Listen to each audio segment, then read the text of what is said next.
بسم الله الرحمن الرحیم.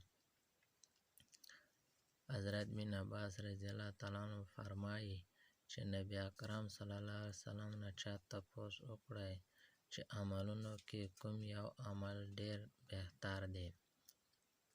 نبی علیه الصلاة والسلام ارشاد وفرمایلی: هل مرتحل.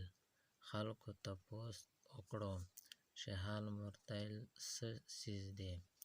نبی علیه الصلاة والسلام ارشاد وفرمایلی چې هغه صاحب قرآن چې د اول نه یې شروع کړي او تر اخره یې ورسوي، او د اخر نه پس بیا اول ته راشي، کوم ځای چې ودرېږي بیا ترې مخکې لاړ شي. حال منزل باندې راتلونکي ته وایي او مرتحل ترې تلونکي ته وایي. یعنې هر کله چې قرآن شریف ختم شي نو بیا یې د سر نه شروع کړي، دا نه چې بس اوس ختم شو بیا به کتلی شي.